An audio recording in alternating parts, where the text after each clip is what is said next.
बिस्मिल्लाहिर्रहमानिर्रहीम जी। स्टार्ट करें हम अपना next lecture related to group financial statements. और इस लेक्चर में हम इक्विटी अकाउंटिंग की ही डिस्कशन को आगे बढ़ा रहे होंगे। इक्विटी अकाउंटिंग में 3 टॉपिक्स पहले हम डिस्कस करेंगे जो कि छोटे छोटे टॉपिक्स हैं। इंट्रा ग्रुप एलिमिनेशंस का टॉपिक हम देखेंगे।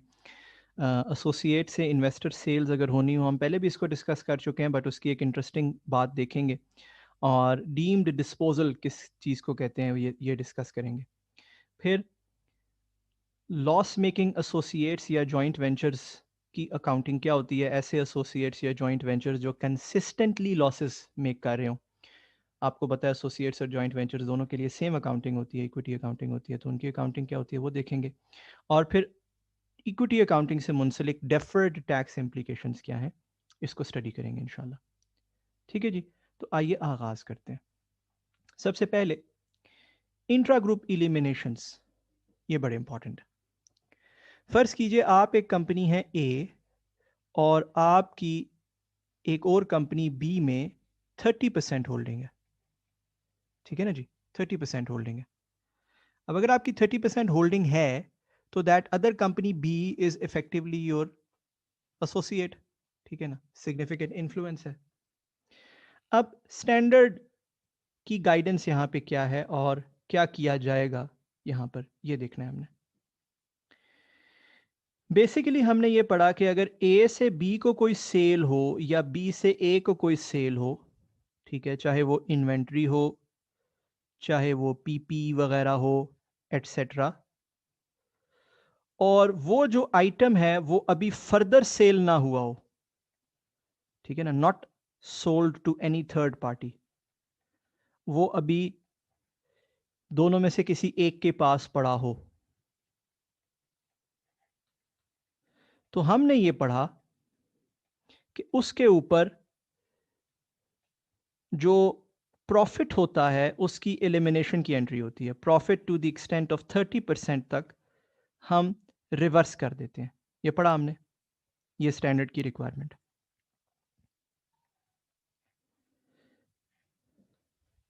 अब कुछ क्रिटिकल बातें जो आपको समझनी है। फर्ज कीजिए ए ने बी से कोई पैसे लेने हैं। ये बात, पहली बात तो हमने पढ़ी है और ये तो बिल्कुल ऐसे ही है जी, मुस्तनद है, ऐसे ही है बात। ये फर्ज कीजिए ए ने बी से कोई पैसे लेने हैं, तो ए के पास रिसीवेबल होगा बुक्स में, है ना, से 100 मिलियन रुपीस, और बी के पास पेबल होगा बुक्स में से 100 मिलियन रुपीस। जाहिर दोनों का सेम रिसीवेबल पेबल होगा। स्टैंडर्ड के मुताबिक इस रिसीवेबल पेबल की कोई एलिमिनेशन कुछ भी नहीं होगा, यानी कि इस रिसीवेबल पेबल में से 30% की हद तक 30 मिलियन को एलिमिनेट कर दिया जाए कि जी मैं खुद अपने आप से तो कोई रिसीव या पे नहीं कर सकता, खुद अपने आप को कोई बंदा खुद अपने आप से कोई रिसीवेबल बुक नहीं कर सकता। ये लॉजिक लगा सकते थे ना हम, और हम कहते हैं कि जी 30 मिलियन की हद तक रिसीवेबल को खत्म कर दिया जाए।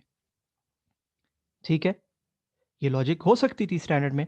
स्टैंडर्ड ने कहा ऐसा नहीं करना। नो, रिसीवेबल पूरा 100 मिलियन पे आप शो करेंगे, उसमें से 30 मिलियन को गायब नहीं करेंगे। बात समझ रहे हैं?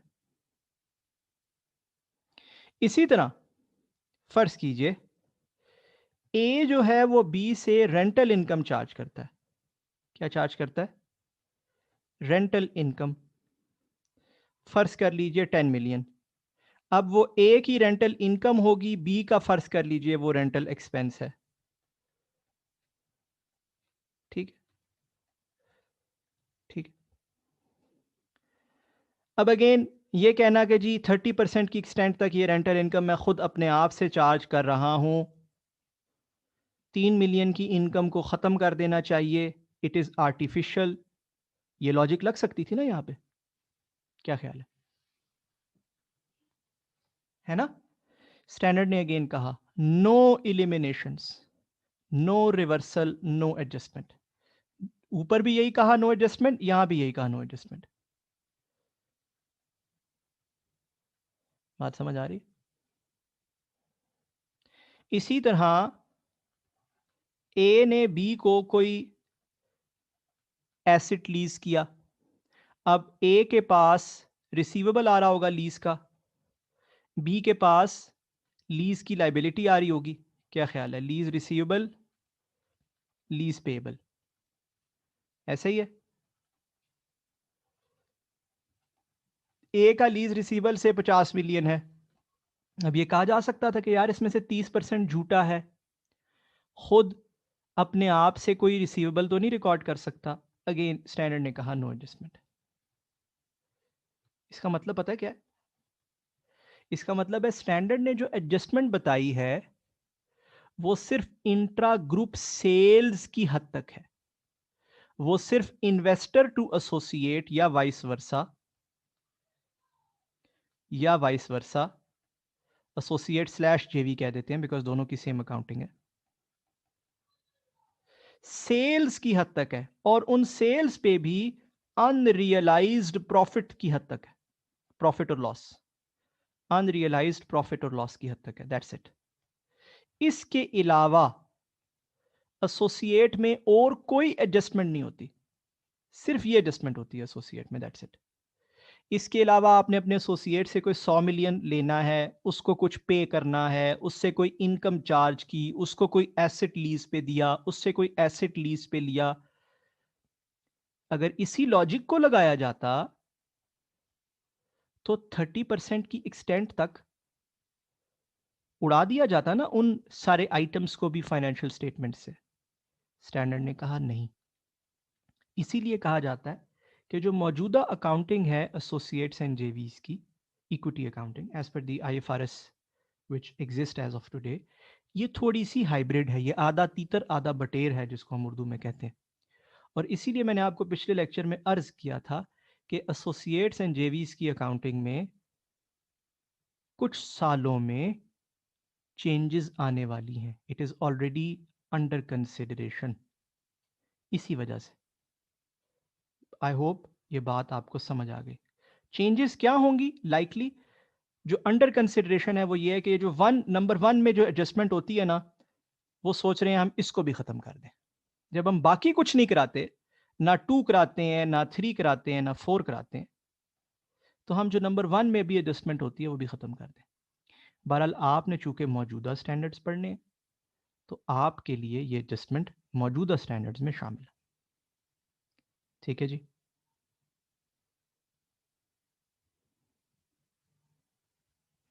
गुड, आई होप ये बात आपको समझ आ गई।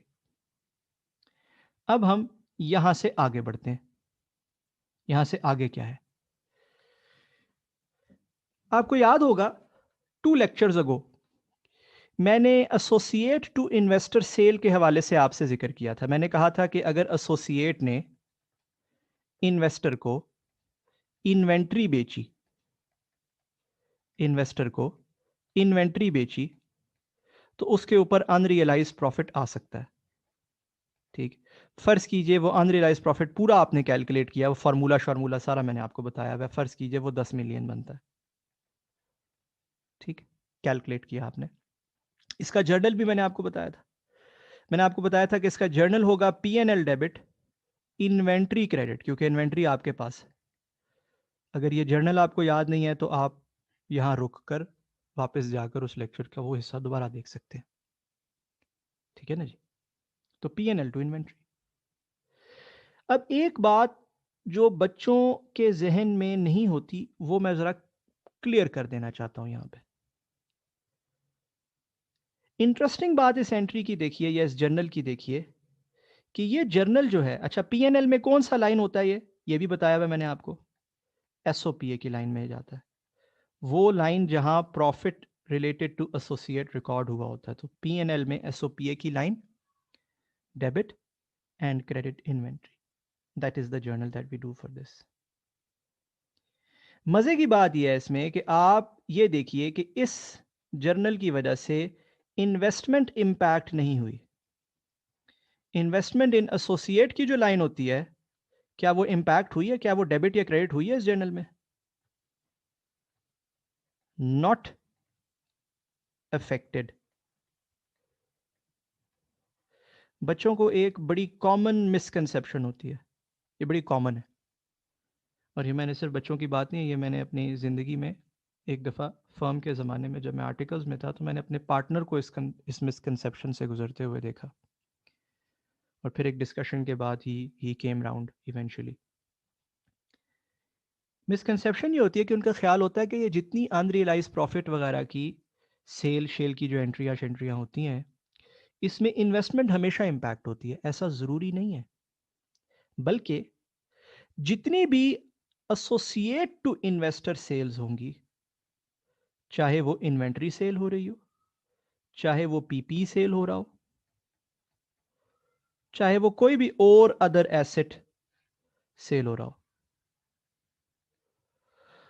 उसकी जो भी एंट्री होगी वो हमेशा होगी P and L, SOP debit, to related asset whatever that asset is, चाहे वो इन्वेंट्री है, पीपी है, कोई भी दूसरा एसेट है, क्रेडिट। और इसके नतीजे में इन्वेस्टमेंट का बैलेंस इफेक्ट नहीं हो रहा होगा। इन्वेस्टमेंट का बैलेंस इफेक्ट नहीं हो रहा होगा। बात समझ रहे? Not affected. I hope this is very very clear. इससे एक और बड़ी मजे की बात समझ आती है। गौर से सुनिएगा मेरी बात, गौर से सुनिएगा। फर्ज कीजिए आपकी इन्वेस्टमेंट का ओपनिंग बैलेंस था साल का रुपीज इन मिलियंस में 100 मिलियन, फर्ज कर लीजिए। और जो इस साल आपके एसोसिएट का प्रॉफिट आया वो आया, फर्ज कर लीजिए 50 मिलियन, और आपका शेयर था, फर्ज कर लीजिए 30%। तो आपका जो प्रॉफिट में हिस्सा बना वो 15 मिलियन बना, है ना? तो आपने एंट्री की होगी इन्वेस्टमेंट टू पीएनएल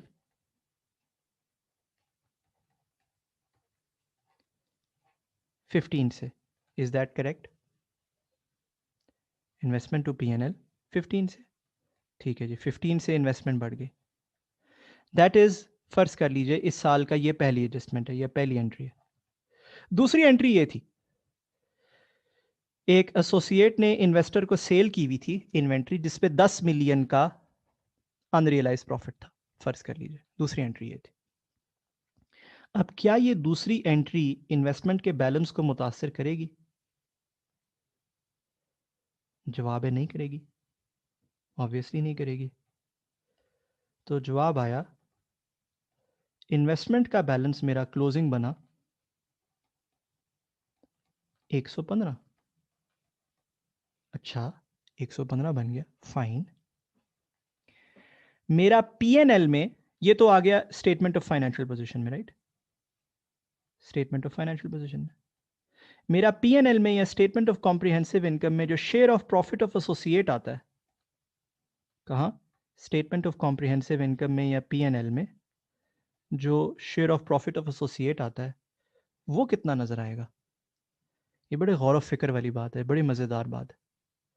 वो 5 नजर आएगा। कितना नजर आएगा? 5।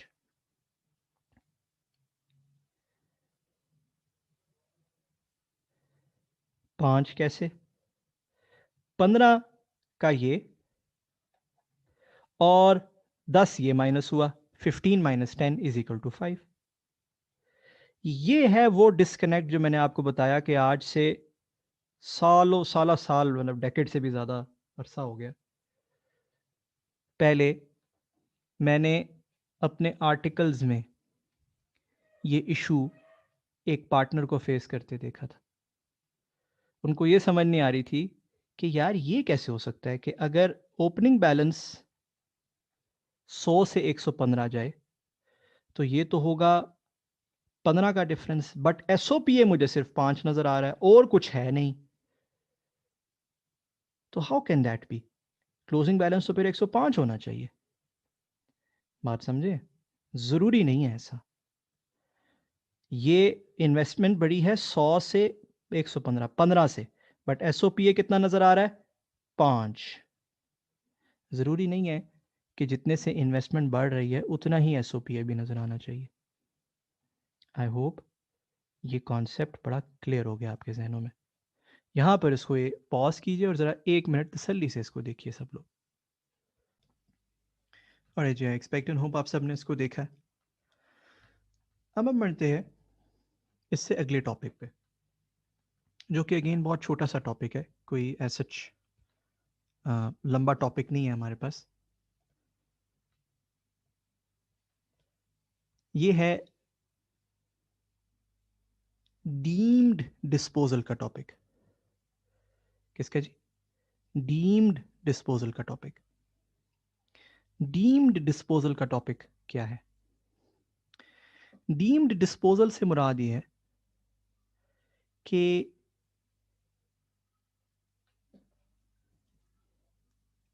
आपने एसोसिएट बेचा नहीं, बट वो डिस्पोज हो गया। अब ये बड़ा इंटरेस्टिंग माजरा है कि आपने अगर एसोसिएट बेचा नहीं तो वो डिस्पोज कैसे हो गया, आपका सिग्निफिकेंट इन्फ्लुएंस खत्म कैसे हो गया। स्टैंडर्ड कहता है इसके डिफरेंट वजूहात हो सकते हैं। पहली वजह जो स्टैंडर्ड बताता है वो ये बताता है कि फर्ज कीजिए आपका एसोसिएट फर्दर शेयर्स इशू कर देता है,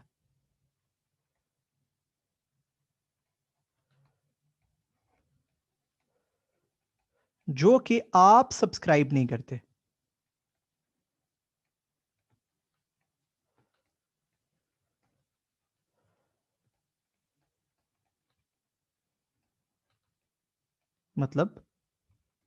मतलब ये कि फर्ज कीजिए आपके एसोसिएट के 100 मिलियन शेयर्स हैं टोटल, और आपके हैं उसमें से 30 मिलियन शेयर्स।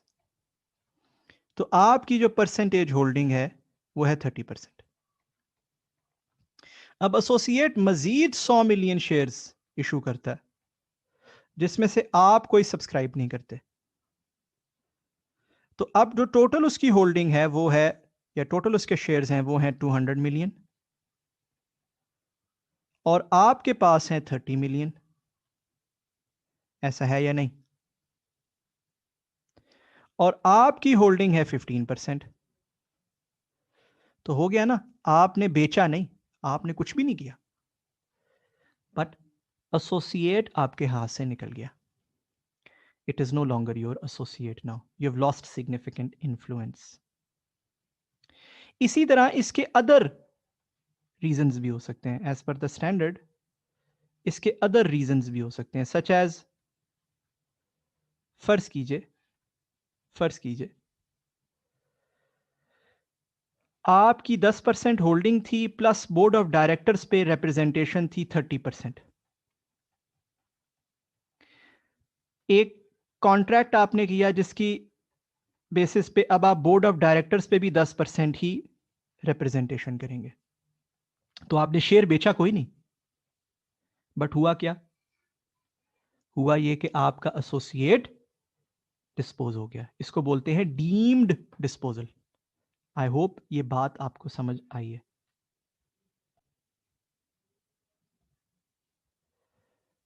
नाउ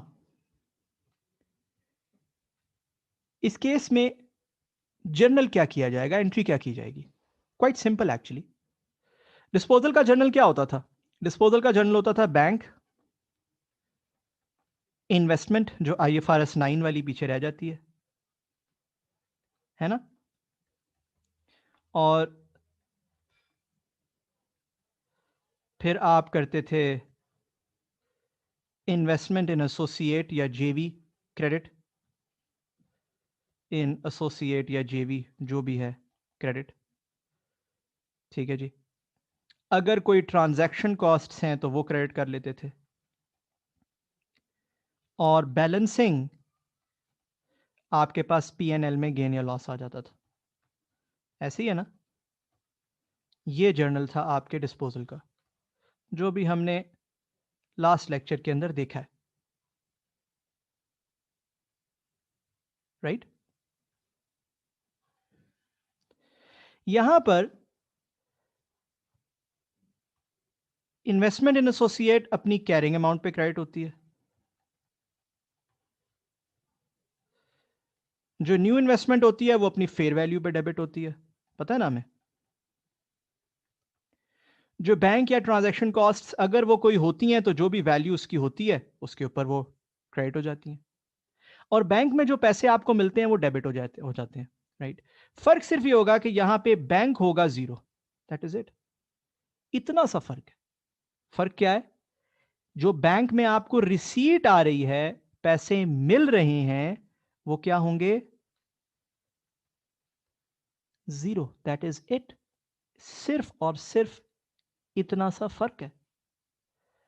अदरवाइज पूरा का पूरा जर्नल नंबर 1 भी करते हैं और जर्नल नंबर 2 भी करते हैं, आपको याद होगा, याद होना चाहिए फ्रॉम लास्ट लेक्चर, डिस्पोजल का journal, journal number 1 journal number 2 same वही होते हैं। फर्क सिर्फ क्या है? बैंक में जो रिसीट मिल रही है that would be zero. I hope this is also clear in your minds. इसको भी एक दफा 1 मिनट पॉज करके देख लीजिए तसल्ली से। चलिए जी, आई होप आप सबने इसको देखा है तसल्ली से, और ऐसा कोई रॉकेट साइंस तो ये है नहीं, ठीक है ना जी। फर्स्ट जर्नल और जो सेकंड जर्नल आपको याद ही होगा, वो जो OCI वाला जर्नल होता था जिसमें OCI रिजर्व्स को ख़त्म करना होता था हमने, जैसे नॉर्मल होते हैं वैसे ही होंगे, ठीक है ना। 30% से 15% से आप गिर गए, या आपकी बोर्ड ऑफ डायरेक्टर से रिप्रेजेंटेशन ख़त्म हो गई, तो एज एज नॉर्मल वो चीज़ हो रही होगी, ठीक है। सो चीज़ें आसान है, बहुत आसान है, इनको कॉम्प्लिकेट नहीं करना अपने ज़हनों में इंशाल्लाह। अब आइए हम रिलेटिवली एक मुश्किल चीज़ पढ़ने जा रहे हैं। यह है हमारा लॉस मेकिंग एसोसिएट या जॉइंट वेंचर का टॉपिक, और ये बड़ा मज़ेदार टॉपिक है। ये एक example standard in it self के अंदर दी हुई है, उसी को मैंने यहाँ कॉपी पेस्ट किया हुआ है, मोर और लेस थोड़ी सी उसमें अमेंडमेंट्स की हैं, उसको ज़रा ज़्यादा क्लियर बनाया है पढ़ने के लिए, और आपके पास यहाँ डाल दी है, ठीक। ये एग्जाम्पल आपको आपके नोट्स पर पेज 86 पर विजिबल होगी जी,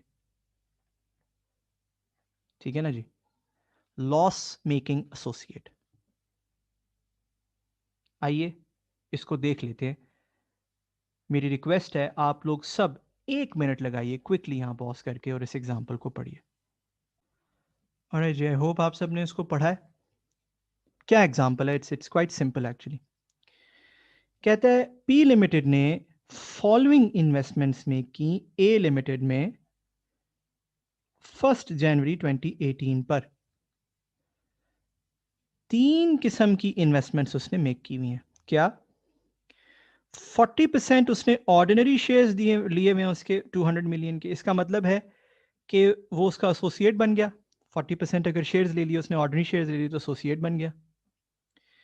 फिर कुछ नॉन क्यूमुलेटिव प्रेफरेंस शेयर्स भी हैं, वो भी उसने 100 मिलियन के लिए हुए। और मैंने आपको बताया कि अगर आप अपने एसोसिएट के प्रेफरेंस शेयर्स भी ले लें तो वो एक सिंपल इन्वेस्टमेंट होती है। क्या ख्याल है, वो क्या होती है? वो एक सिंपल इन्वेस्टमेंट होती है। और वो कह रहा है this investment is measured as FVTPL। जाहिर है सिंपल इन्वेस्टमेंट इन इक्विटी अगर होगी तो वो कैसे मेजर की जाएगी? वो या FVTPL या FVTOCI इक्विटी की जाएगी, और ये FVTPL उसने मेजर की हुई है। FVTPL की अकाउंटिंग क्या होती है? अल्हम्दुलिल्लाह हमें आती है, IFRS 9 हमें आता है। उसने एक लोन भी दिया हुआ है, उसको एक लोन दिया हुआ है 100 मिलियन रुपए का। LT लोन से मुराद लॉन्ग टर्म लोन दिया हुआ है। It's not a short term. Short term से मुराद होगी बहुत थोड़ा अरसा, यानी कि 12 महीने उससे काम, बहुत छोटा लोन नहीं है, थोड़ा सा लॉन्गर टर्म लोन है। कहता है investment is measured as amortised cost. अच्छा, लोन्स की अकाउंटिंग एमोटाइज्ड कॉस्ट होती है, ये भी अल्हम्दुलिल्लाह में अकाउंटिंग आती है, कोई ऐसा मुश्किल चीज़ नहीं है। इसमें कह रहा है कि coupon rate and effective interest rate दोनों सेम है, यानी कि 5%। कूपन रेट भी 5% है और इफेक्टिव इंटरेस्ट रेट भी 5%, बोथ आर द सेम, ठीक है जी।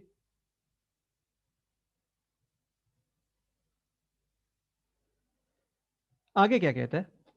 कहता है following information is available for the years 2018 से लेकर 2024 तक, यानी कि 7 सालों की इंफॉर्मेशन। हर साल हमारे ऑर्डिनरी शेयर्स की फेयर वैल्यू क्या रही है? इसमें छोटी सी एक अमेंडमेंट कर लें, एक अपडेट कर लें। ये ऑर्डिनरी शेयर की फेयर वैल्यू नहीं है, ये एक्चुअली प्रेफरेंस शेयर की फेयर वैल्यू है। तो इसको प्लीज ठीक कर लीजिए। ये ऑर्डिनरी शेयर की फेयर वैल्यू नहीं है, ये किसकी फेयर वैल्यू है? प्रेफरेंस शेयर्स की। वही कैरी हो रहे हैं ना एज FVTPL, तो ये प्रेफरेंस शेयर की फेयर वैल्यू है। 110, 90, 50 सो ऑन। ठीक। फिर amortised cost of long term loan, ये क्या है हर साल? ये भी उसने बताई हुई है। अच्छा, एक बड़ी इंपॉर्टेंट बात सुन लीजिएगा मेरे से, वो ये कि अगर, क्योंकि हमें IFRS 9 की अकाउंटिंग आती है, तो हम वो जरा छोटी सी बात कर लेते हैं कि अगर मैं लोन का ओपनिंग बैलेंस बनाऊं और वो हो 100 मिलियन, और लोन पे इफेक्टिव इंटरेस्ट रेट हो 5%, तो उस पर इंटरेस्ट कितना ऐड होगा एट 5%? 5 मिलियन का इंटरेस्ट ऐड होगा। क्या ख्याल है? और उसका कूपन रेट, आप सबको पता है कूपन रेट क्या होता है, वो रेट जिसपे आपको कैश मिलती है, वो भी 5% ही हो, तो आपको बैंक भी 5 मिलियन ही मिलेगा। क्या ख्याल है? तो क्लोजिंग बैलेंस तो आपका 100 ही होगा हर साल। क्या ख्याल है? ऐसा है या नहीं? देखिए, ये है स्टैंडर्ड की एग्जांपल, ये उतनी वेल एक्सप्लेन्ड नहीं होती जितना एक एग्जाम क्वेश्चन वेल एक्सप्लेन्ड होता है। ठीक है, तो परेशान नहीं होना, बट ये बात हमें बड़ी खूबसूरत खूबसूरत सिखाती है। देखते हैं क्या। हर साल क्लोजिंग, और इसी तरह अगले साल भी 100, 5, 5, 100। तो ये तो हर साल भाई क्लोजिंग बैलेंस तो इसका हर साल 100 ही होना चाहिए। क्या ख्याल है? हाँ या ना? वो अगर कहता है कि यार इसकी कैरिंग अमाउंट 90, 70, 50, 70, 90 एटसेट्रा है, तो इसका क्या मतलब है? Why would the carrying amount, amortised cost से मुराद है कैरिंग अमाउंट। आप बेशक लिख लीजिए, आप बेशक, क्योंकि स्टैंडर्ड में लिखा है एमोटाइज्ड कॉस्ट, तो मैंने भी यहां पे वही लिखा है। आप बेशक उसको काट के कैरिंग अमाउंट लिख सकते हैं। अगर उसकी कैरिंग अमाउंट 90, 70, 50, 60, 70, 90 एटसेट्रा ये है, तो उससे क्या मुराद है? फिर क्या हो रहा होगा? क्या आ रहा होगा इसके ऊपर जिसकी वजह से इसकी कैरिंग अमाउंट कम हो रही है? Allowance for ECL। याद रखना है IFRS 9 की नॉलेज को, भूल नहीं जाना। इस क्लोजिंग बैलेंस से क्या माइनस होता है स्टेटमेंट ऑफ फाइनेंशियल पोजीशन तक जाने के लिए? अलाउंस माइनस होता है। ऐसे ही है ना? इसका मतलब है इस पे हर साल अलाउंस फॉर ECL आ रहा है, यानी कि 10 का, 30 का, 50 का, 50 का, 40 का, 30 का, 10 का। अब ये स्टेज 1 है, 2 है, 3 है, क्या है वल्लाहु आलम, बट स्टैंडर्ड ने खुद ही हमें बता दिया कि यार इतना, इतनी इसकी कैरिंग अमाउंट है, तो इसका मतलब है इसके अलाउंस का बैलेंस आपको पता चल गया, हर साल कितना कितना अलाउंस इस पे रिकॉर्डेड है। बात समझ गए? स्टैंडर्ड ने जान के स्टेज 1, 2, 3, 4 इसमें नहीं आपको डाला, 4 तो खैर होती ही नहीं, 1, 2, 3 में नहीं डाला, क्योंकि ये IFRS 9 की एग्जाम्पल नहीं, ये तो एसोसिएट की अकाउंटिंग समझाने के लिए एग्जाम्पल है। ठीक है जी। फिर स्टैंडर्ड ने साथ प्रॉफिट या लॉस ऑफ एसोसिएट दे दिया, यानी कि इस साल एसोसिएट ने क्या प्रॉफिट या लॉस मेक किया। ठीक है, और आप देख रहे होंगे कि इसने बड़े भारी भरकम लॉसेस मेक किए हैं during the course of its life, बीच बीच में देख रहे हो। तो ये इंफॉर्मेशन आपको हर साल के लिए स्टैंडर्ड ने दी। कहता है during the above years the associate did not declare any dividends, ordinary या प्रेफरेंस। ना ही ऑर्डिनरी डिविडेंड उसने कोई डिक्लेयर किए, ना प्रेफरेंस डिविडेंड, यानी कि हमें कोई डिविडेंड इनकम प्रेफरेंस में नहीं आई, और ऑर्डिनरी की तो आपको पता है अकाउंटिंग डिफरेंट होती है, बैंक टू इन्वेस्टमेंट एंट्री होती है, पता है ना। और अगर प्रेफरेंस डिविडेंड पे कोई इनकम आ जाती तो उसकी एंट्री होती bank to P and L, bank to income, क्योंकि सिंपल इन्वेस्टमेंट या आईएफआरएस 9 वाली इन्वेस्टमेंट की यही एंट्री होती है डिविडेंड की, पता है हमें, याद है, बिल्कुल ठीक। कहता है interest is being paid in full on the long term loan, ठीक है, फाइन, ये भी ठीक है, ये भी कोई ऐसी रॉकेट साइंस नहीं है।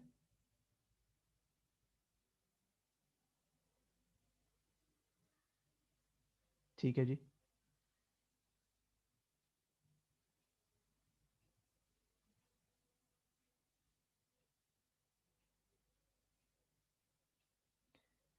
रिक्वायरमेंट है provide journal entries to account for the above for the year 2018 to 2024। लिखा है journals for loan are not required, इसमें ऐड कर लीजिए आगे एक्सेप्ट ईसीएल जर्नल्स।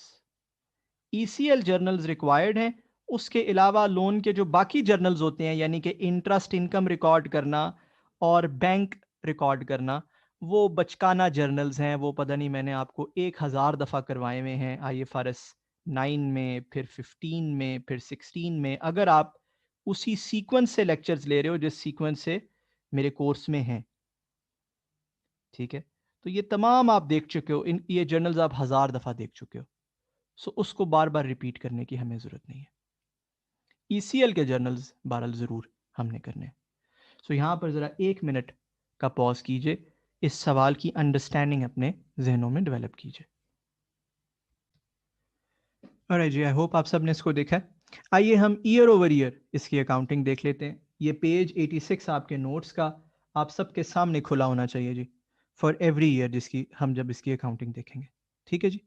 सो आइए हम स्टार्ट करते हैं और ईयर ओवर ईयर इसकी अकाउंटिंग समझ लेते हैं। सबसे पहले जी फर्स्ट ईयर जो कि 2018 है, ऐसे ही है ना, 2018। अब 2018 में 1 जनवरी को हमने ये इन्वेस्टमेंट्स खरीदी, ठीक है। तो क्या क्या इन्वेस्टमेंट्स हैं हमारी, एक है हमारी इन्वेस्टमेंट इन एसोसिएट, ठीक है। इसके आगे मैं लिख लेता हूं ऑर्डिनरी शेयर्स में इन्वेस्टमेंट है मेरी, ठीक है। फिर मैंने क्या खरीदी, मैंने साथ खरीदी इन्वेस्टमेंट FVTPL, ठीक है ना, जो कि मेरी प्रेफरेंस शेयर्स में इन्वेस्टमेंट है। और फिर तीसरी है मेरा लॉन्ग टर्म लोन, ठीक है। सो लोन एमोटाइज्ड कॉस्ट, ठीक है, एमोटाइज्ड कॉस्ट फाइनेंशियल एसेट है मेरा, जो कि मेरा लॉन्ग टर्म लोन है। तो मैंने 200, 100, 100 और क्रेडिट बैंक।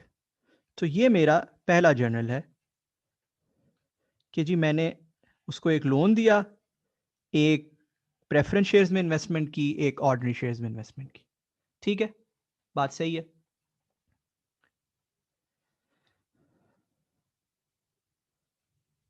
ठीक है ना जी। सो गोइंग फॉरवर्ड जो है, हम पहले वाले को कह देते हैं, ऐसे लिख दिया करेंगे इन्वेस्टमेंट एसोसिएट, इसको लिख दिया करेंगे FVTPL इन्वेस्टमेंट, और इसको लिख दिया करेंगे लॉन्ग टर्म लोन या सिर्फ लोन, ठीक है ना, ताकि आपको पता रहे कि गोइंग फॉरवर्ड हम इसको क्या लिखेंगे, ठीक है। अब आगे क्या हुआ, आगे क्या हुआ, आगे प्रेफरेंस शेयर्स 31 दिसंबर पे प्रेफरेंस शेयर्स को रीमेजर कर लेते हैं। प्रेफरेंस शेयर्स की वैल्यू के साथ क्या हुआ जी, जो मेरी FVTPL इन्वेस्टमेंट है उसकी वैल्यू के साथ क्या हुआ, बड़ी कम हुई, बढ़ गई 10 से, है ना। तो FVTPL इन्वेस्टमेंट टू P&L 10 से बढ़ गई। क्या ख्याल है? एक ये काम हुआ। फिर साथ ही जो लॉस अलाउंस है मेरा, अलाउंस फॉर ECL, वो रिकॉर्ड होगा 31 दिसंबर पे। क्या ख्याल है? अलाउंस फॉर ECL मेरा आएगा P&L टू अलाउंस मेरा आएगा 10 का। क्या ख्याल है? P&L टू अलाउंस 10 का, क्योंकि वो 90 का रह गया और अलाउंस मैंने आपको कैलकुलेट भी करवाया इस स्लाइड पे। आई होप आप सब ने अपने पास अपनी अपनी नोट्स में लिख लिया है। इतना इतना अलाउंस बनता है, 100 से जितनी नीचे है उतना ही अलाउंस है, जाहिर है। तो 10 का अलाउंस बनता है। अब यहाँ से एक बड़ी ख़ास चीज़ है स्टैंडर्ड की जो आपने सीखी है, नोट करना है, इसको भूलना नहीं है। स्टैंडर्ड कहता है जब भी आपकी किसी कंपनी के ऑर्डिनरी शेयर्स में भी इन्वेस्टमेंट है और वो आपका एसोसिएट है, साथ प्रेफरेंस शेयर्स में भी इन्वेस्टमेंट है, साथ कोई लोन भी दिया हुआ है, तो पहले पहले फिर अर्ज किया, पहले वो चीजें जो IFRS 9 में आती हैं उनकी अकाउंटिंग करें। पहले उनकी अकाउंटिंग करें। देखा आपने, मैंने पहले जो मेरी चीजें IFRS 9 में फॉल कर रही थी उनकी अकाउंटिंग की। क्या? FVTPL की, एमोटाइज्ड कॉस्ट की। उसके बाद आप IS 28 की अकाउंटिंग करें बाद में।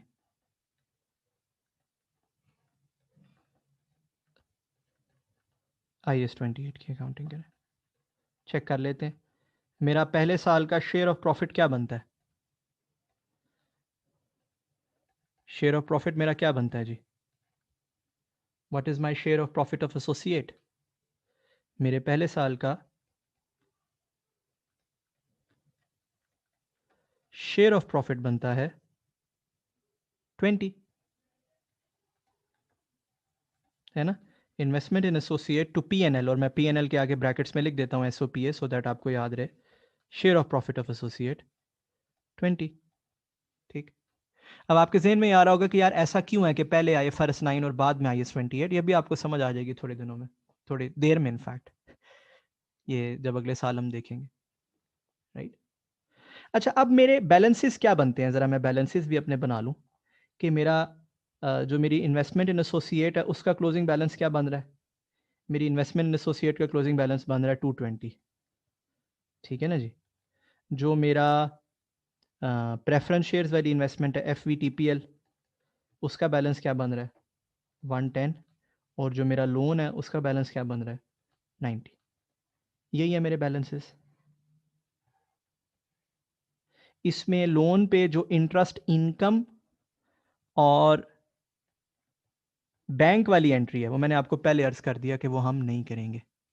ठीक है, वो वैसे भी एंट्री भी बराबर ही बनेगी, interest income, loan to interest income and bank to loan, 5-5, उससे लोन का बैलेंस नहीं हिलेगा, दिखाया मैंने आपको। बट वो हम नहीं करेंगे क्योंकि रिक्वायरमेंट है, नहीं करनी। ठीक है जी। 2018 की एंट्रियां हो गई and they were quite simple. सिर्फ हमने एक ही बात सीखी कि पहले IFRS 9 बाद में IS 28, जो कि एक इंटरेस्टिंग बात है। अब आगे बढ़ते हैं 2019 की तरफ बढ़ते हैं। What will happen in 2019?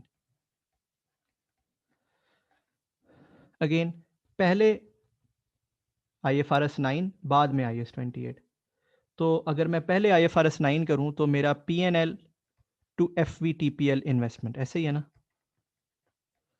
जो मेरे प्रेफरेंस शेयर्स हैं उस पे 20 का लॉस आ गया, वो गिर गए हैं 20 से, है ना। और इसी तरह दूसरी एंट्री मेरी बनती है P&L to allowance, allowance for ECL। मेरा अलाउंस भी 20 से बढ़ गया। क्या ख्याल है ना। और तीसरी एंट्री मेरी बनती है, पहले देख लीजिए आप दोबारा कि पहले IFRS 9 वाली एंट्रियां हुई हैं और बाद में, इसके बाद हम करने जा रहे हैं P&L to investment in associate. आप देख रहे हैं ना, मेरा लॉस आया दूसरे साल क्या आया है, लॉस आया है, और भारी भरकम लॉस है, हल्का लॉस भी नहीं है, 200 का लॉस है। तो ये बनेगा 80 नेगेटिव, है ना, 80 का मेरा शेयर आएगा, 200 का लॉस पे 80। क्या ख्याल है, ऐसे ही है ना? गुड।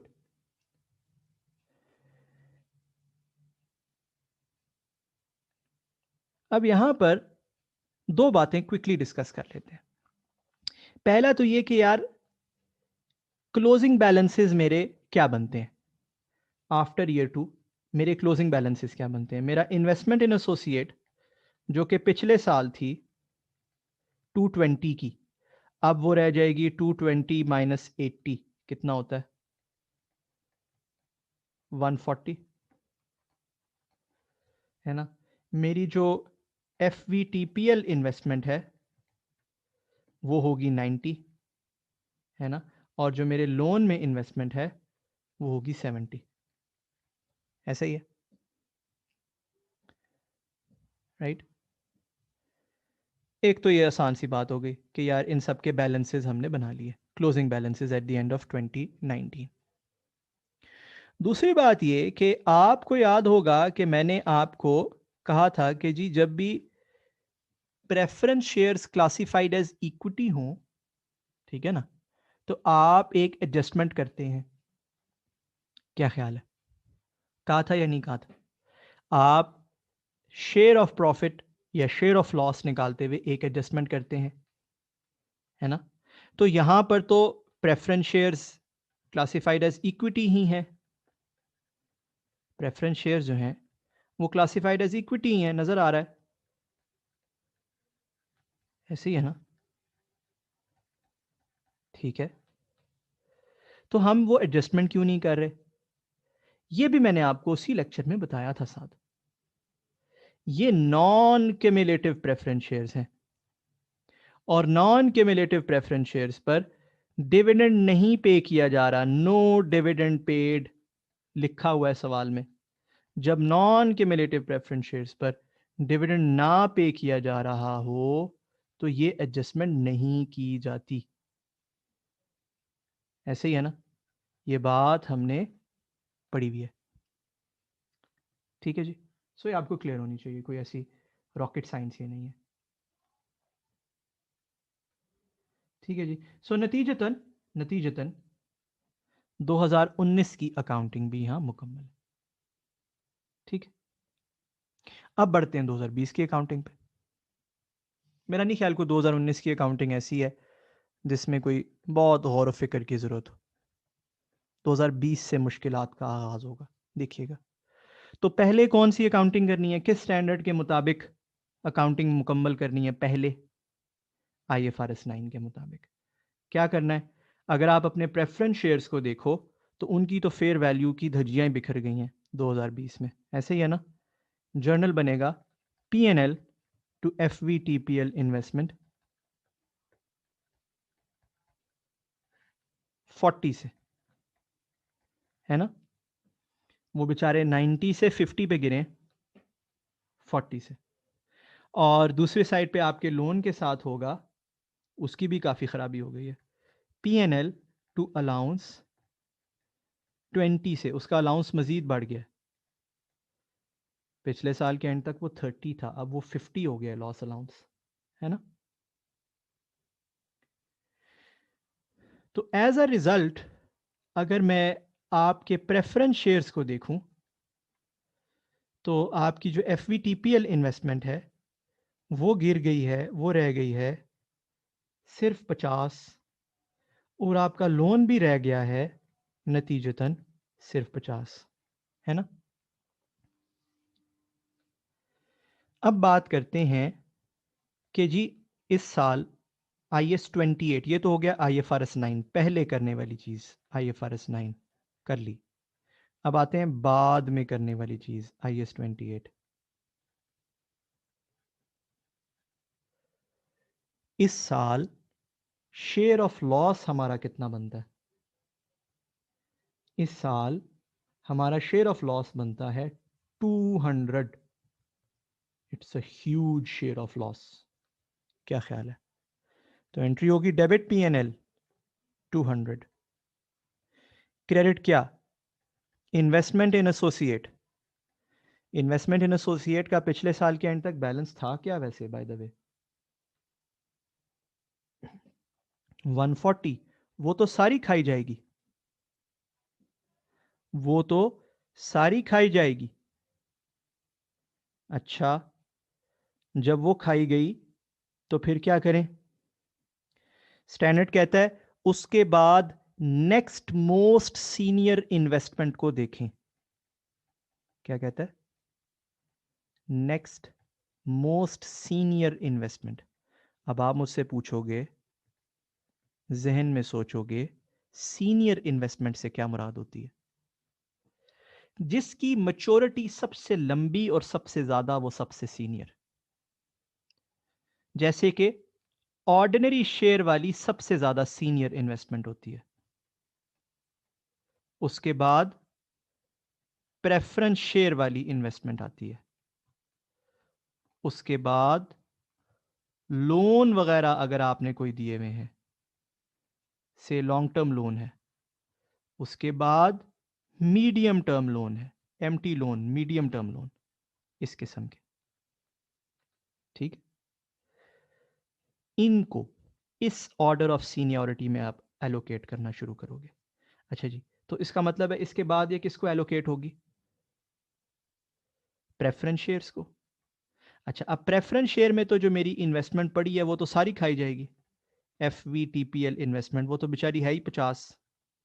क्या ख्याल है? बताया है ना उसका बैलेंस कितना है? 50। वो तो सारी खाई जाएगी। फिर क्या करें? उसके बाद वाली को देखें, next most senior. What is the next most senior? Loan. Loan कितना है? 10। समझ रहे? बात समझ आई? कैसे एलोकेट हुआ है ये लॉस? है ना मजे की बात? जरा देखिएगा, इस साल के एंड पर बात नोट कीजिएगा, आपकी इन्वेस्टमेंट इन एसोसिएट है 0, आपकी FVTPL इन्वेस्टमेंट है 0, और आपके पास लोन रह गया है 40 का। है ना मजे की बात? इन्वेस्टमेंट इन एसोसिएट उड़ गई, लोन भी, FVTPL भी उड़ गया, लोन रह गया खाली। अच्छा, स्टैंडर्ड एक और बड़ी खूबसूरत बात करता है, वो कहता है ये ऑर्डर ऑफ सीनियरिटी में जरूर करें, लेकिन ख्याल रखें ट्रेड रिसीवेबल्स वगैरह को मत करें। किसको? आपके अगर कोई ट्रेड रिसीवेबल्स हैं, do not allocate to trade and similar receivables.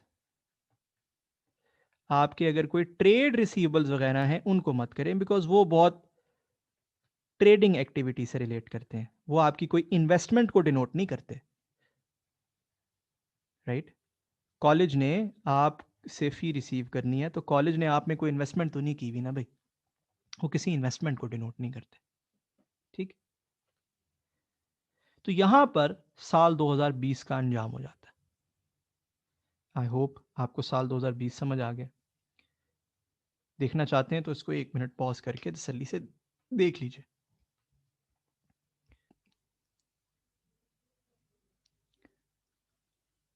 आगे बढ़ते हैं जी। अब आएगा साल 2021, जो कि इससे भी ज़्यादा इंटरेस्टिंग है, इससे भी ज़्यादा मज़ेदार है। 2021 में क्या हो रहा है, ये बहुत इंटरेस्टिंग है। हम सबको मालूम है कि पहले IFRS 9 की अकाउंटिंग करते हैं। क्या? पहले IFRS 9 की अकाउंटिंग करते हैं। अच्छा, स्टैंडर्ड क्या कहता है? स्टैंडर्ड कहता है जो आपकी FVTPL इन्वेस्टमेंट है, जरा गौर करो बिटवीन 2020 एंड 2021 उसमें कितना चेंज आया है? वो 50 से 40 पे गिरी है या नहीं गिरी है ना? 50 से 40 पे गिरी है और ये स्टैंडर्ड की अपनी एग्जांपल है, राइट? तो आप रिकॉर्ड करेंगे एक loss PNL to FVTPL investment by 10। जरा जस्ट अभी आपके थॉट एक आई होगी आप सबके जहनों में, जो जो सुन रहे हैं देख रहे हैं, just hold that thought for a moment. So आप एंट्री करोगे PNL to FVTPL investment by 10। फिर साथ ही चेक कर लेते हैं कि जो लॉस अलाउंस है उसमें कितना चेंज है इस साल। 20 से 21 में जाते हुए लॉस अलाउंस में कोई चेंज नहीं है, PNL टू अलाउंस की कोई एंट्री नहीं होगी, ठीक है ना? ये नील होगी बिकॉज इसमें कोई चेंज नहीं है। चेक कर लीजिए, लॉस अलाउंस 50 से 50 पे ही है। अगर इसमें भी कोई चेंज होता तो वो एंट्री भी कर लेते, होता तो कर लेते, अगर होता तो कर लेते। ओके, ठीक है। फिर आएंगे IS-28 की एंट्री पर, IS-28 के जर्नल्स पर बाद में। अब आते साथ एक चीज आप रियलाइज करोगे, बिफोर रिकॉर्डिंग योर SOLA, ये जो ये इधर मैं रिकॉर्ड कर रहा हूं ये क्या है? This is what, this is SOLA। What is SOLA? Share of loss of associate. ये जो पिछले दोनों सालों में मैंने रिकॉर्ड किया है ये क्या है? SOLA, share of loss of associate. जैसे पहले जो यहां पे रिकॉर्ड करते थे ये था SOPA, share of profit of associate, ठीक है ना? तो ये है SOLA, share of loss of associate. So before recording SOLA we will review a matter. क्या हम ये रिव्यू करेंगे कि कहीं ये IFRS 9 की अकाउंटिंग अप्लाई करने से ऊपर वाले दो एसेट्स में से कोई नेगेटिव तो नहीं हो गया? क्या कि आफ्टर अप्लाइंग IFRS 9 ऊपर वाले दोनों एसेट्स में से कोई नेगेटिव तो नहीं हो गया? और अगर आप क्विकली चेक करेंगे तो आपको नजर आएगा कि एक एसेट नेगेटिव हो गया है। चेक कीजिए कौन सा? पिछले साल के एंड पर FVTPL इन्वेस्टमेंट वाज 0। आपने जब उस पे IFRS 9 की अकाउंटिंग लगाई तो इट हैज बिकम नेगेटिव। अब जरा हमातन गोश होके आपको सुनना पड़ेगा। This is an a difficult point indeed to understand, it is really difficult. Standard कहता है चूंकि एसेट नेगेटिव हो गया है तो एसेट तो नेगेटिव नहीं हो सकता, ये तो जीरो से नीचे नहीं जा सकता, ये तो असूल है, ठीक? तो क्या फिर ये IFRS 9 वाली एंट्री नहीं करनी चाहिए हमें? स्टैंडर्ड कहता है नो, वो तो पहले होगी, वो तो इसका अपना स्टैंडर्ड है, इसीलिए उसको पहले करते हैं।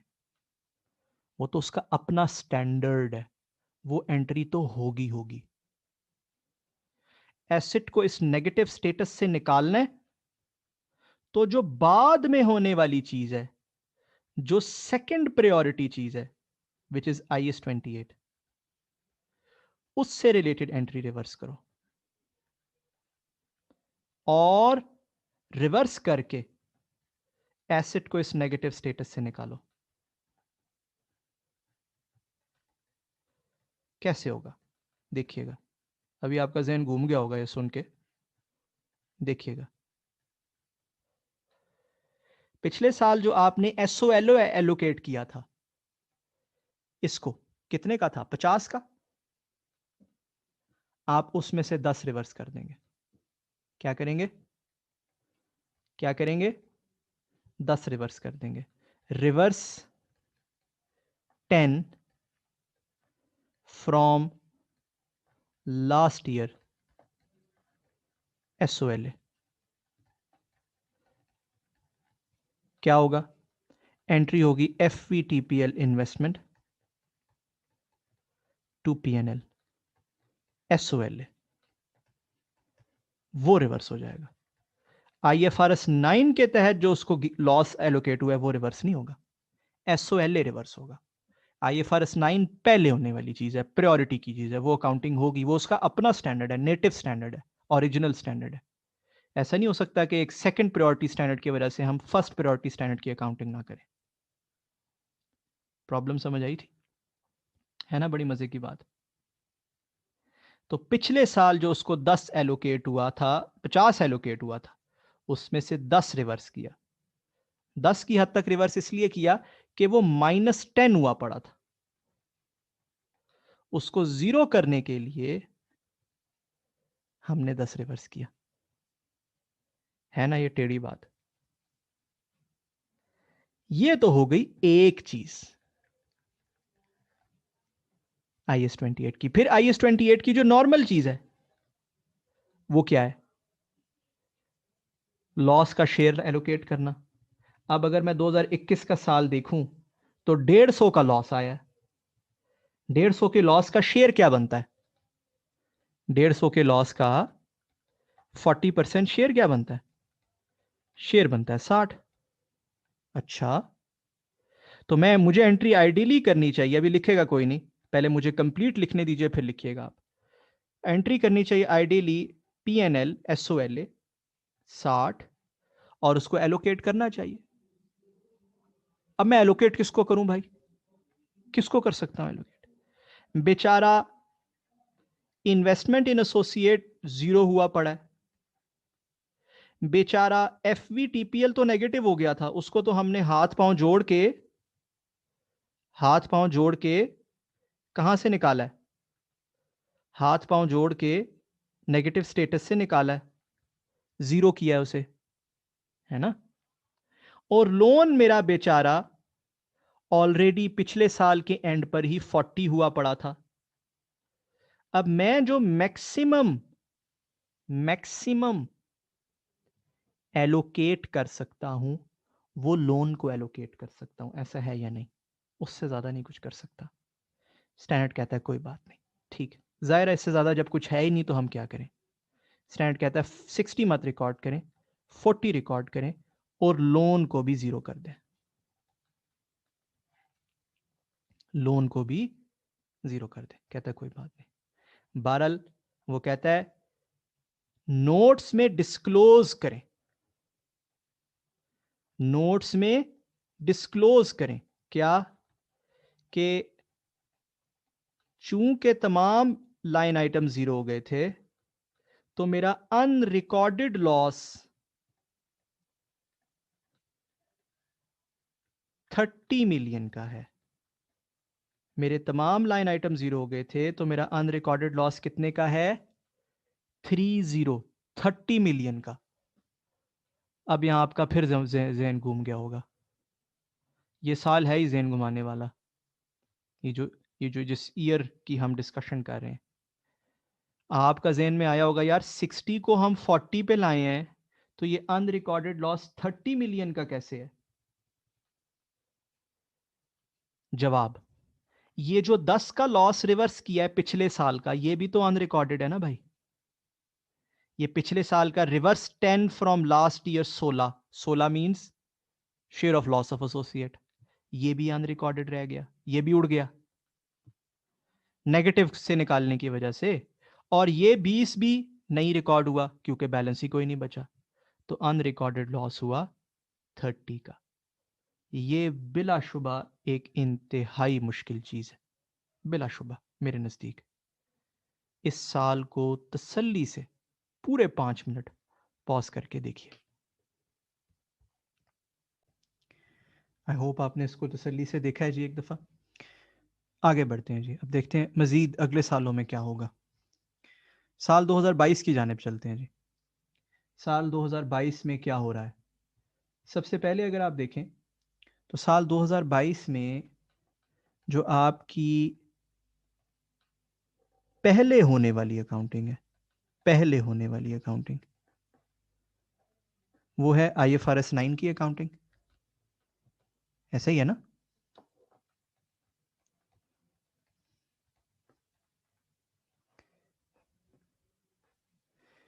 पहले होने वाली अकाउंटिंग में प्रेफरेंस शेयर्स जो हैं मेरे, उसकी वैल्यू बढ़ गई है, अगर आप गौर करें, है ना? प्रेफरेंस शेयर्स की वैल्यू 20 से बढ़ गई है। सो मैं करता हूं FVTPL इन्वेस्टमेंट टू PNL। अच्छा, अब ये 20 से कैसे बढ़ी है? अगर आप टेबल को गौर से देखो अपनी एग्जांपल के, तो वो 40 से 60 हो गई है। वैल्यू क्या हो गई है? 40 से 60 हो गई। अब आप सारे आर्ग्यू ये कर सकते हो कि यार 40 से 60 आप कैसे कह रहे हैं, वो तो 40 थी नहीं, वो तो जीरो थी। भाई बात यह है कि वो जीरो तो हुई किस वजह से? IAS 28 की अकाउंटिंग की वजह से। क्या अर्ज कर रहा हूं मैं? वो जीरो किस वजह से हुई? वो हुई IAS 28 की अकाउंटिंग की वजह से। अगर उस पर IFRS 9 की ही अकाउंटिंग लगती रहती तो वो जीरो तो ना होती। क्या ख्याल है? IFRS 9 की बुनियाद पर तो वो 40 बनती है, तो 40 से 60 जा रही है। लिहाजा FVTPL इन्वेस्टमेंट टू PNL 20 से कर दिया जाएगा। अच्छा, फिर क्या होगा? फिर किया जाएगा अलाउंस डेबिट PNL क्रेडिट 10 से। अगर आप गौर करो तो आपका जो अलाउंस है वो 50 से 40 पे गिर रहा है। चेक कर लो आप, अलाउंस जो है वो आपका 50 से 40 पे गिर रहा है। चेक कर लो। अब आप इसमें फिर से कहोगे कि यार ये तो जीरो था, ये तो पूरा 100 का बैलेंस जीरो हो गया था इसका। ठीक है, तो आप कैसे कह सकते हो कि जी अलाउंस 50 से 40 पे गिर रहा है? यानी कि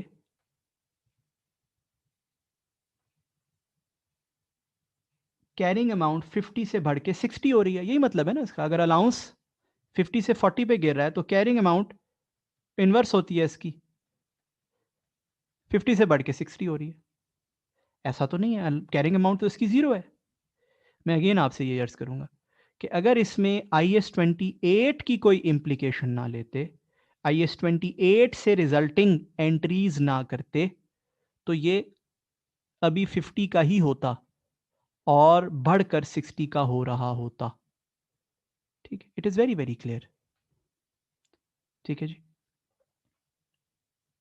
तो ये तो हो गई पहली चीज, यानी कि पहले हमेशा हम IFRS 9 की अकाउंटिंग अप्लाई करते हैं। अब बात करते हैं बाद में होने वाली चीज की। अब बाद में होता है क्या? बाद में होता है IAS 28। उसमें मैंने आपको दो बातें बताई हैं। पहले तो मैंने जो आपको पिछले साल पढ़ाया है, बड़ी इंपॉर्टेंट बात है, वो जहन में रखनी है अपने। क्या? कि फौरन चेक करें कि क्या आफ्टर अप्लाइंग IFRS 9 कोई एसेट नेगेटिव तो नहीं हो गया। फौरन चेक करें। चेक करते हैं जी कि आफ्टर अप्लाइंग IFRS 9 कोई एसेट नेगेटिव तो नहीं हो गया। जवाब है नो, नहीं हुआ। क्यों नहीं हुआ? कि FVTPL इन्वेस्टमेंट को तो 20 से बढ़ाया गया है, वो तो बड़ी है। इसी तरह अलाउंस कम हुआ है तो लोन तो 10 से बड़ा है, तो उसके बैलेंसेस तो पॉजिटिव हुए, नेगेटिव नहीं हुए। अगर नेगेटिव होते तो क्या करते? अगर नेगेटिव हो जाते इससे तो क्या करते? तो प्रीवियस ईयर का इफ यस तो क्या करते हैं हम? तो हम प्रीवियस ईयर का 16 रिवर्स करते हैं। प्रीवियस ईयर का लॉस एलोकेटेड जो होता है उसको उस एक्सटेंट तक रिवर्स करते हैं। ये पढ़ा या नहीं पढ़ा हमने? राइट, प्रीवियस ईयर का एलोकेटेड लॉस उस एक्सटेंट तक रिवर्स करते हैं। बात हमने पढ़ी है,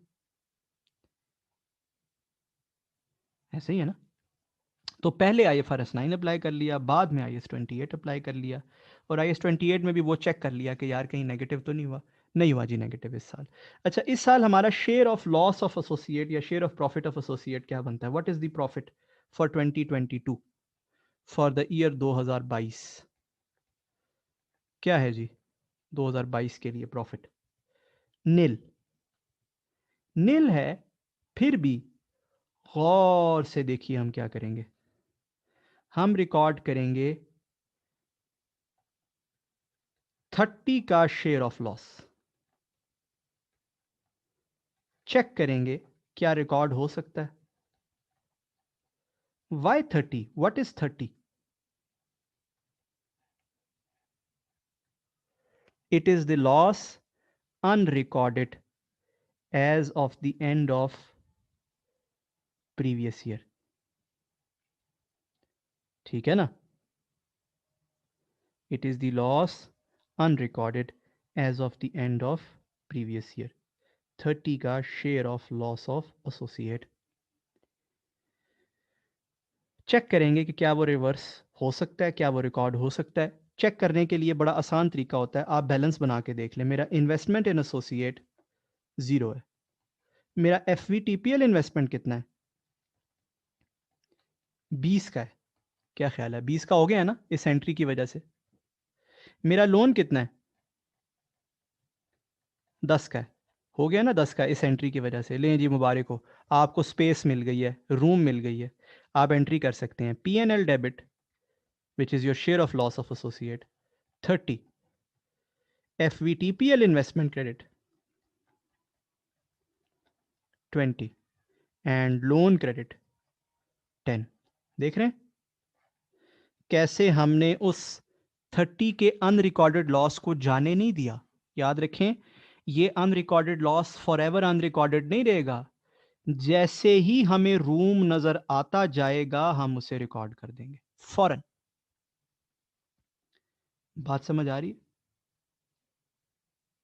ये 30 का अनरिकॉर्डेड लॉस सिर्फ 1 साल अनरिकॉर्डेड रहा है, फॉर एवर अनरिकॉर्डेड नहीं रहेगा। जैसे ही हमें रूम नजर आएगा हम उसे रिकॉर्ड कर देंगे। आई होप ये बात आपको समझ आ गई। फिर ये भी नोट कर लीजिए, मैं दोबारा अर्ज कर दूं क्योंकि ये एक ट्रिकी कॉन्सेप्ट है। अगर IFRS 9 अप्लाई करने के बाद इन दोनों में से कोई भी नेगेटिव हो जाता तो हम प्रीवियस ईयर्स का 16 रिवर्स कर देते।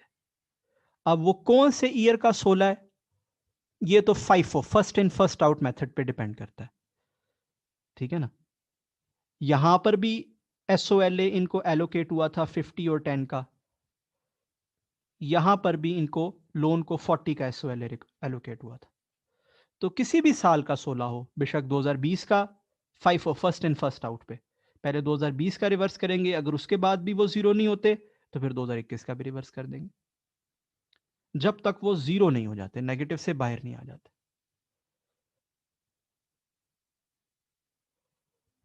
ठीक है जी? ये एक बहुत ही मुनफरिद चीज है, बड़ी मजे की चीज है। आम तौर पर अकाउंटिंग में दो ही किस्म के लॉसेस अनरिकॉर्डेड हो सकते हैं। ठीक है ना? दो ही किस्म के लॉसेस अनरिकॉर्डेड हो सकते हैं, या इंपेयरमेंट लॉस, ऐसा जो पीछे बच जाता है। आपको याद होगा IAS 36 में मैंने बताया था कि अगर रिस्ट्रिक्शन लग जाए, सब तरफ रिस्ट्रिक्शन लग जाए और स्टिल इंपेयरमेंट कुछ लेफ्ट ओवर हो, तो स्टैंडर्ड कहता है उसको छोड़ दो, मत रिकॉर्ड करो। एक वहां अनरिकॉर्डेड लॉस देखा था और एक यहां अनरिकॉर्डेड लॉस देखा है। अदरवाइज अकाउंटिंग में अनरिकॉर्डेड लॉसेस नजर नहीं आते आपको, है ना? मुनफरिद चीजें हैं, मजेदार चीजें हैं। If you really love your field, if you love accounting, then this is exciting for you, right? ठीक है, I hope this is very very clear, which essentially means कि यार इस साल के एंड पर, इस साल के एंड पर 2022 के एंड पर जो मेरी FVTPL इन्वेस्टमेंट की वैल्यू है वो भी जीरो हो गई और लोन भी सारा जीरो हो गया। मुबारक हो जी, सारा का सारा, एवरीथिंग इज जीरोड आउट। दोबारा से ठीक है ना जी? आई होप यहां तक आपको क्लियर है। यहां पॉज करके इसको तसल्ली से देख लीजिए। तो मजे की बात ये हुई जी, इस साल आई होप आप सब ने पहले तो इसको पॉज करके तसल्ली से देखा है, ठीक है ना? मजे की बात ये हुई है कि मैंने आपको कहा है चेक, हो सकता था, मुमकिन था। क्या मुमकिन था? कि ये 30 फिर से रिकॉर्ड ना हो पाता, या इस 30 में से कुछ हिस्सा से पूरा 30 या 10 या 20 या वट कुछ हिस्सा स्टिल रिकॉर्ड ना हो पाता। अगर ना हो पाता तो फिर हम दोबारा क्या करते, हम नोट्स में फिर से डिस्क्लोज कर देते कि जी हमारा अनरिकॉर्डेड लॉस इतना है। बात समझ रहे? मुमकिन था। ये तो सिर्फ एक कोइंसिडेंस हुआ है कि जी वो दोनों इतने बैलेंस पर आ गए कि सारा 30 फुल 30 रिकॉर्ड हो गया। It's just a coincidence. इसका कोई रट्टा मेहरबानी करके मार नहीं लेना। It is just a coincidence. ठीक है जी? आई होप ये भी क्लियर है सबको। फिर साल 2023 की जानिब चलते हैं। अब साल 2023 में क्या हो रहा है?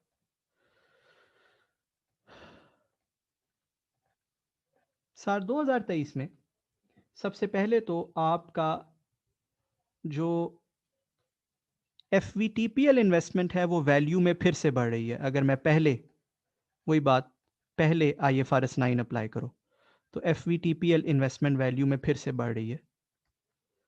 वो बढ़ रही है 20 से। चेक करें, टेबल देख लीजिए, 60 से 80 पर जा रही है।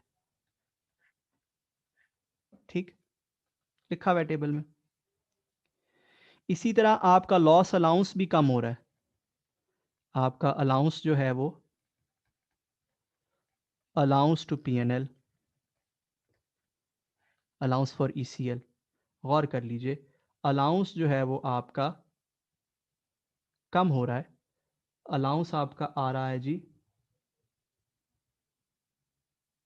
40 से 30 पे।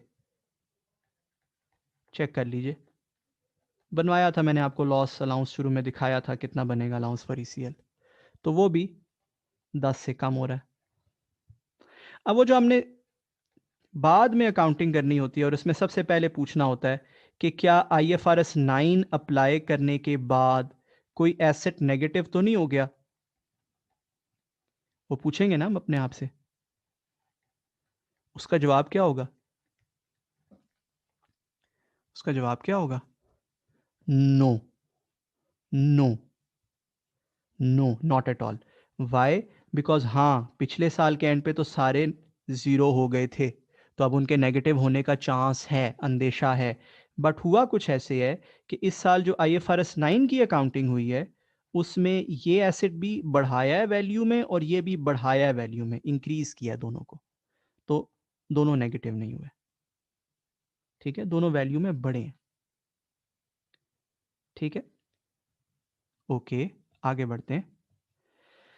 तो एज सच यहां पर तो हमें कोई भी 16 रिवर्स करने की जरूरत नहीं है। No need to reverse 16। I hope ये SOLA को मैं 16 कह रहा हूं, आपको समझ आ रही है बात? ठीक है ना?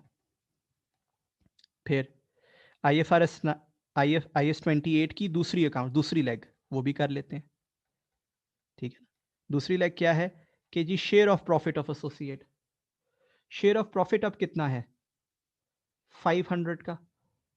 याद रखिए, जब भी लॉसेस के बाद प्रॉफिट आए तो आप यूं उस प्रॉफिट को कैलकुलेट करते हैं, share of profit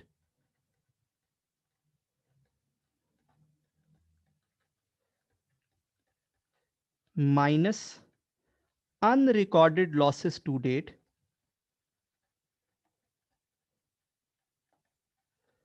is equal to share of profit to be recorded.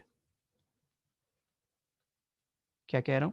जब भी बहुत से लॉसेस के बाद प्रॉफिट आए तो आप उसको यूं रिकॉर्ड करते हैं।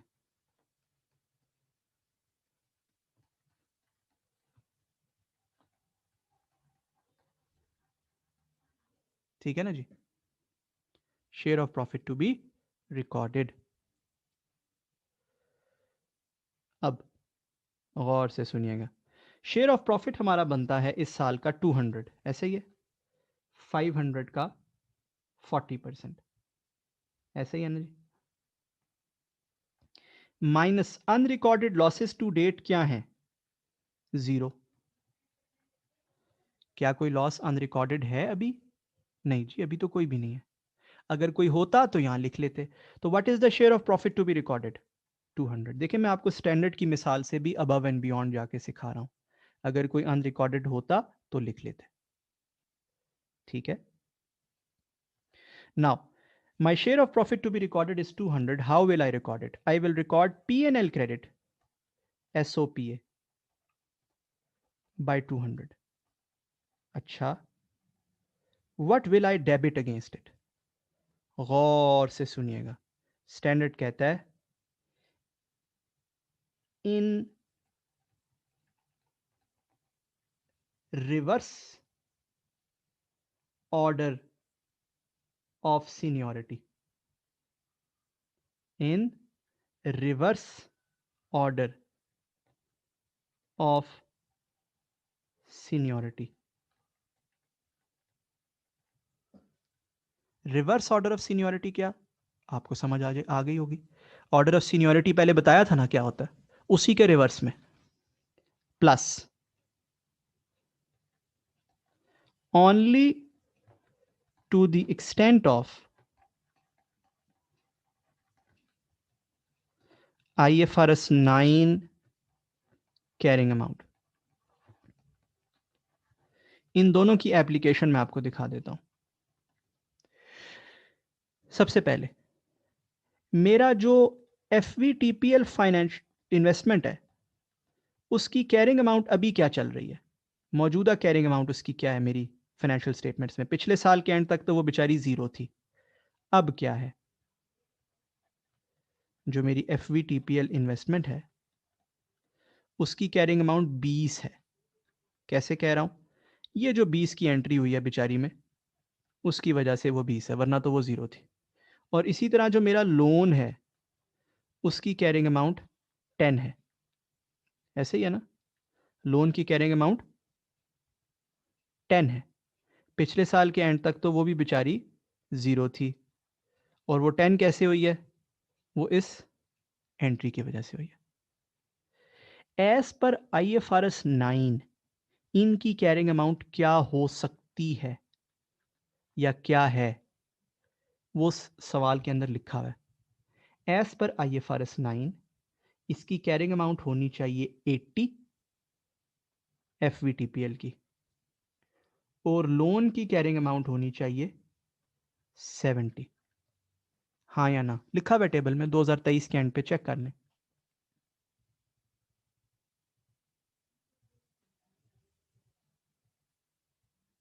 लिखा है ना। तो स्टैंडर्ड क्या कहता है, कहता है in reverse order of seniority, यानी कि सबसे पहले लोन को, फिर प्रेफरेंस शेयर्स, फिर ऑर्डिनरी शेयर्स। तो सबसे पहले लोन को करो, लोन को पूरा करो। अच्छा, अब लोन कहां तक जाएगा, पूरा 200 लोन में डेबिट नहीं हो सकता, लोन में मैक्सिमम 60 डेबिट हो सकता है। क्या ख्याल है, 10 से 70 तक। अच्छा, FVTPL इन्वेस्टमेंट में क्या होगा,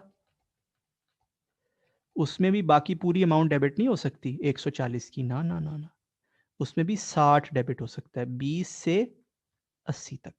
इट्स जस्ट अ कोइंसिडेंस कि ये दोनों नंबर सेम है, रट्टा नहीं कोई मार लेना कि ये सेम ही होते हैं, ऐसा कोई नहीं है। जो पीछे बचेगा बैलेंसिंग, वो कहां आएगा,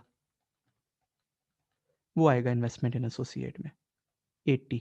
दिस इज बैलेंसिंग नंबर, वो इसको मिल जाएगा।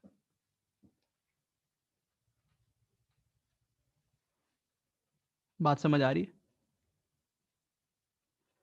Again this is again difficult, आसान नहीं है, दिस इज डिफिकल्ट। गुजारिश यही है कि 1 मिनट का यहां पे जरा पॉज कीजिए और इसको तसल्ली से देखिए। तो बुनियादी तौर पर इनको जो हिस्टोरिकली SOLA एलोकेट होता रहा है, IS 28 की वजह से इनकी कैरिंग अमाउंट बदल गई, जो IFRS 9 में बनती थी वो नहीं रही, वो वापस हो रहा है। तो इस साल के एंड पर, 2023 के एंड पर क्या हुआ होगा? 2023 के एंड पर आपकी इन्वेस्टमेंट इन एसोसिएट होगी 80 की, आपकी FVTPL इन्वेस्टमेंट होगी 80 की, और आपका लोन होगा 70 का। और मुबारक हो आपको, ये दोनों फुली रीइंस्टेट हो गए हैं, अपनी IFRS 9 वाली अकाउंटिंग पर वापस आ गए।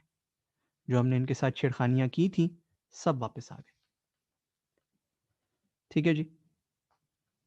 Then finally the ending year which is 2024, the last year. Again वही वाली बात, अब तो आपको याद होगी कि पहले कौन सी अकाउंटिंग करनी है, IFRS 9 की करनी है। कैसे करनी है?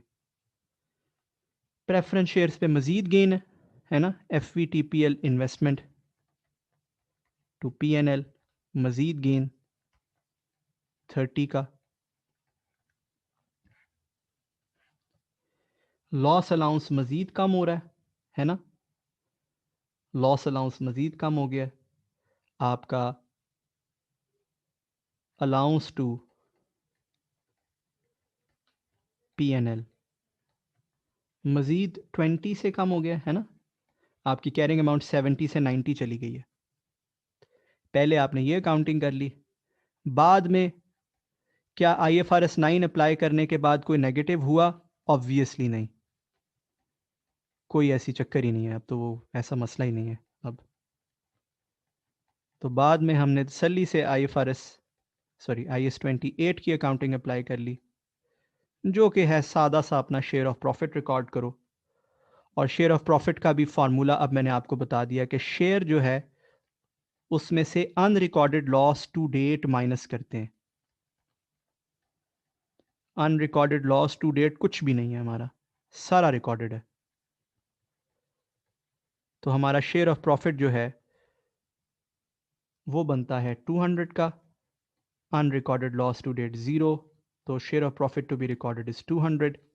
हम सारे का सारा शेयर ऑफ प्रॉफिट नॉर्मल तरीके से रिकॉर्ड कर लेंगे, यानी कि इन्वेस्टमेंट इन एसोसिएट डेबिट 200 से, और शेयर ऑफ प्रॉफिट PNL में SOPA क्रेडिट 200 से। As simple as that, right, as simple as that. यानी कि आप वापस नॉर्मल अकाउंटिंग की जानिब आ गए।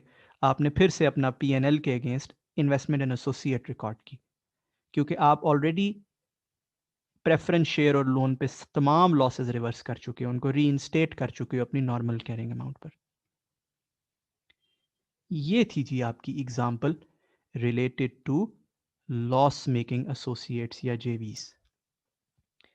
आज तक ये इस फ्लेवर के साथ टेस्ट ही नहीं हुई, और ये चूंकि स्टैंडर्ड की अपनी मिसाल है तो मैं इसको फ्यूचर के लिए एक इंतहाई इंपॉर्टेंट टॉपिक समझता हूं, और ये फ्यूचर में बिल्कुल एग्जामिन हो सकती है इसी तरह एक भारी भरकम मिसाल के थ्रू। ये एक बार टेस्ट जरूर हुई है, बट इस रिगर और इस डिटेल के साथ टेस्ट नहीं हुई। एक बार ये चीज इसी इसी किस्म इससे मिलती जुलती चीज टेस्ट जरूर हुई है, बट इस डिटेल और इस लेंथ के साथ टेस्ट नहीं हुई। ठीक है जी, this is it for this class. आपने केयरफुली रिवाइज करना है इस पूरी एग्जाम्पल, इस पूरे लेक्चर को। ठीक है, थैंक यू वेरी मच।